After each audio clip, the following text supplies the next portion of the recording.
Timnas Indonesia akan segera berjumpa dengan lawan terakhir mereka dalam fase grup di Piala Asia Qatar 2023. Usai tim asuhan Coach Sintayong meraih kemenangan dengan skor 1-0 melawan timnas Vietnam. Kini saatnya bagi seluruh skuad Garuda mempersiapkan diri mereka dalam laga yang telah dinantikan oleh seluruh pendukung tanah air. Pada hari Rabu 24 Januari 2023, Timnas Indonesia akan berjumpa dengan Raja Asia, yaitu Timnas Jepang yang digadang-gadang akan tampil menyerang di laga ini. Hal tersebut tak lepas dari kekalahan mereka pada laga sebelumnya melawan Timnas Irak yang pada akhirnya menutup asa mereka untuk menduduki peringkat pertama klasemen di grup D.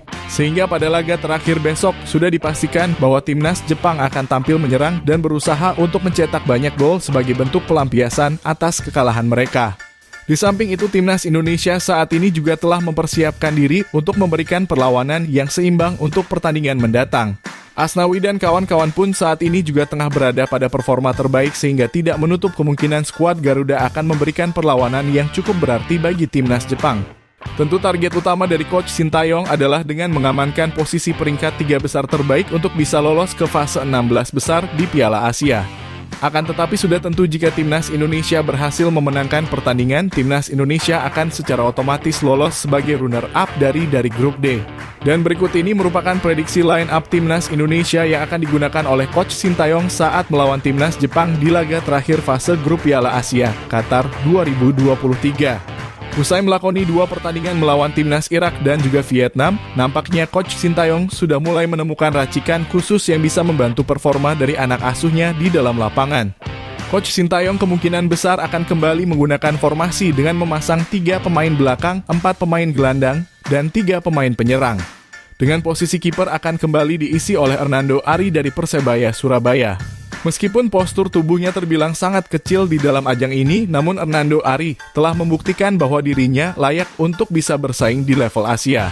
Hernando Ari yang dipasang oleh Coach Sintayong pada 2 laga sebelumnya berhasil tampil apik dengan berbagai macam penyelamatan yang dirinya lakukan dalam 90 menit jalannya pertandingan. Kiper asal Persebaya Surabaya itu pun juga telah menunjukkan perkembangannya sebagai seorang penjaga gawang yang bertanggung jawab menjaga garis pertahanan. Dirinya semakin baik dalam pengambilan keputusan, baik dari sisi kapan dirinya harus keluar dan kapan dirinya harus diam di bawah garis mistar. Tentu dengan performanya yang apik ini, Hernando Ari besar kemungkinan akan kembali diturunkan oleh Coach Sintayong pada laga terakhir mereka di fase grup melawan Timnas Jepang. Selanjutnya untuk posisi pemain belakang Timnas Indonesia, Coach Sintayong berkemungkinan akan kembali mencoba untuk menurunkan pemain belakang yang diturunkan dalam laga melawan Timnas Vietnam kemarin, yaitu dengan memasang nama Jordi Amat, Sandy Walsh, dan juga Elkan Bagot. Meskipun Elkan tidak tampil pada laga kemarin, namun dirinya dapat dipastikan akan tampil sebagai pemain inti dalam pertandingan mendatang melawan Timnas Jepang. Hal ini dikarenakan Elkan Bagot sudah mendapatkan 1 kartu kuning yang mana itu akan sangat berbahaya jika dirinya diturunkan pada laga melawan Timnas Vietnam kemarin. Sedangkan Jordi Amat yang sebelumnya mengalami cedera di bagian hidung juga dipastikan akan kembali tampil di dalam lapangan. Ofisial Timnas Indonesia telah mengonfirmasi bahwa Jordi Amat tetap dapat diturunkan sebagai pemain inti meskipun dirinya membutuhkan bantuan topeng untuk melindungi hidungnya yang cedera. Sedangkan Sandy Walsh yang kemarin tampil sebagai seorang center back juga tampil sangat Spartan dan mampu memberikan perlawanan yang berbahaya bagi permainan Timnas Indonesia. Ketiga pemain tersebut sangatlah layak untuk dijadikan pemain inti melawan Timnas Jepang yang memiliki daya serang sangat besar untuk membobol Timnas Indonesia. Asnawi Mangkualam. Nama Asnawi Mangkualam tidak akan pernah luput dari daftar 11 pemain utama Timnas Indonesia. Hal ini disebabkan Asnawi merupakan seorang kapten dari Timnas Indonesia yang mengharuskan dirinya untuk tampil bersama skuad Garuda di dalam lapangan. Meskipun tidak tampil cukup gemilang pada pagelaran ini, Asnawi tetap berada di performa biasanya yang selalu bermain menarik selama berada di lapangan. Ex-pemain Jeonnam Dragon tersebut dapat memberikan perlawanan yang cukup berarti baik dari sektor penyerangan maupun pertahanan. Asnawi dengan kecepatan dan juga kebugarannya dapat membantu pemain sayap penyerangan untuk melakukan skema kerja sama 1-2 untuk memberikan serangan yang berbahaya. Selain itu, kecepatannya juga akan sangat berguna bagi Timnas Indonesia ketika terdapat tim lawan yang berusaha masuk lewat sisi sayap. Dirinya dapat langsung memotong bola tanpa menimbulkan pelanggaran bagi Timnas Indonesia.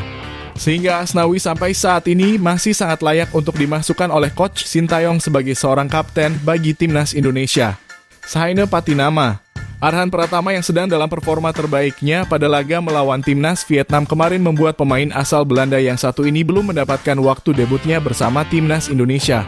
Akan tetapi pada laga melawan timnas Jepang yang akan datang, nama Saina Patinama menjadi nama yang paling santer akan digunakan oleh Coach Sintayong sebagai senjata utama sebagaimana Sandy Walsh. Saina Patinama yang berposisi sebagai pemain sayap tentu akan memainkan permainan dengan tempo tinggi sebagaimana yang sering dia lakukan saat masing bersama klub lamanya di Norwegia. Dirinya yang sangat baik dalam melakukan pergerakan tanpa bola akan memberikan nilai tambah bagi penyerangan timnas Indonesia. Saina juga merupakan sosok pemain sayap yang memiliki akurasi umpan yang sangat baik. Sehingga ini akan menambah variasi dari skema penyerangan timnas Indonesia saat berjumpa dengan timnas Jepang pada hari Rabu mendatang.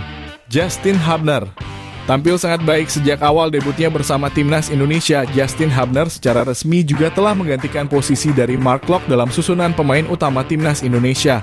Pemain asal Akademi Wolves tersebut bermain di luar ekspektasi dan dapat menampilkan performa layaknya pemain senior yang berada di tim nasional. Tentu hal ini menjadi salah satu titik cerah bagi timnas Indonesia di masa depan. Justin Hubner yang awalnya berposisi sebagai seorang pemain bertahan, akhirnya diubah oleh Coach Sintayong sebagai seorang pemain gelandang yang berhasil dalam mengatur tempo jalannya pertandingan. Dirinya telah memperlihatkan pada pagelaran ini bahwa dirinya menjadi pemain yang siap menghadapi segala kondisi yang terjadi di dalam lapangan. Justin Hubner juga merupakan sosok pemain yang sangat berani mengambil resiko baik dalam pertahanan maupun penyerangan. Sehingga tentu dirinya akan memanfaatkan setiap peluang yang dirinya dapat untuk bisa memberikan keunggulan bagi timnas Indonesia di laga ini melawan timnas Jepang.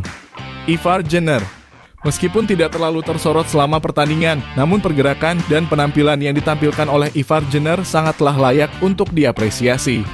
Dirinya pada 2 laga terakhir hanya berperan sebagai penghubung yang jarang melakukan pergerakan tanpa bola yang cukup berarti. Ivar Jenner berperan sebagai pemain gelandang yang akan bersiap jika sewaktu-waktu terdapat bola buangan yang tercipta dari situasi serangan balik.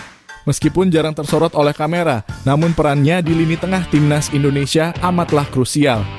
Selain itu, pemain asal FC Utrecht yang satu ini juga memiliki kelebihan dalam akurasi passing yang dia miliki. Dirinya dapat menjangkau seluruh pemain timnas Indonesia yang berada di berbagai macam sektor lapangan. Ditambah tendangan keras yang dia miliki juga dapat menjadi hal menarik untuk bisa dia gunakan dalam memperlebar keuntungan melawan timnas Jepang. Marcelino Ferdinand berperan sebagai pemain dengan posisi bebas. Marcelino dapat dengan leluasa mengeksplorasi setiap lini penyerangan timnas dan melakukan skema penyerangan sesuai dengan arahan dari tim pelatih. Pemain asal KMS KD Inze tersebut juga saat ini menjadi sorotan dari berbagai media berkat penampilannya yang sangat baik di dalam lapangan. Di setiap pertandingan dirinya selalu menunjukkan bahwa dirinya dapat menjadi pemain potensial yang memiliki masa depan cerah di sepak bola. Pada pertandingan melawan timnas Vietnam kemarin dirinya bahkan sempat melakukan sprint setengah lapangan bersama pemain Vietnam di saat pertandingan telah berjalan 90 menit. Tentu hal ini dapat menjadi bekal yang sangat cukup bagi Marcelino untuk tampil tanpa beban dalam laga terakhirnya melawan timnas Jepang. Tentu ini adalah saat baginya kembali membuktikan kelayakannya bermain untuk timnas senior meskipun saat ini dirinya masih berada di usia yang muda. Rafael Struijk selama pertandingan uji coba dan juga 2 laga terakhir di Piala Asia, nama Rafael Struijk tidak pernah absen dalam susunan pemain yang berlaga sejak menit awal pertandingan. Pemain asal klub Ado Den Haag tersebut telah memainkan perannya dengan sangat baik sebagai seorang penyerang yang akan memberikan tekanan kepada tim lawan sebelum sampai di garis tengah lapangan. Rafael Struijk yang pada laga melawan timnas Vietnam kemarin memberikan penalti kepada Asnawi tentu akan kembali tampil sebagai pemain inti timnas Indonesia melawan lawan terberat mereka di fase grup. Melawan timnas Jepang tentu Rafael Struijk sangat layak untuk dipasang sebagai pemain sayap mengingat dirinya merupakan sosok pemain yang sangat gemar melakukan skema penyerangan melalui kerjasama. Apalagi adanya Saina Patinama juga akan membantu dirinya dalam menyempurnakan skema permainan dengan berusaha semaksimal mungkin untuk menembus garis pertahanan lawan. Tentu hadirnya Rafael Struijk sejak menit awal akan memberikan daya ledak bagi timnas Indonesia, khususnya dalam 5 menit awal pertandingan lewat gaya bermainnya yang sangat menekan. Ramadan Sananta dipastikan cedera pada laga kedua melawan timnas Vietnam, kini peran dari striker muda timnas Indonesia yang satu ini sangatlah dibutuhkan. Pemain asal Persis Solo tersebut sangatlah layak untuk diberikan jam terbang bersama timnas Garuda sebagai salah satu ujung tombak yang akan memperbaiki produktivitas gol dari timnas Indonesia. Sananta yang memiliki postur besar dan tinggi sangatlah layak dipasang oleh pelatih asal Korea Selatan tersebut karena dirinya dapat bertanding maksimal untuk menghadapi serangan udara yang nantinya akan digunakan. Di samping itu, penampilan dari Hoki Caraka pada laga kemarin juga cukup mengecewakan. Hoki Caraka bahkan menyia-nyiakan banyak sekali peluang yang dapat menciptakan gol, dan tentu hal tersebut dapat dijawab dengan kehadiran Ramadan Sananta di dalam lapangan. Dengan memainkan Sananta sebagai pemain utama akan memberikan dirinya panggung yang sangat besar untuk meningkatkan performa serta karir sepak bolanya bersama Timnas Indonesia.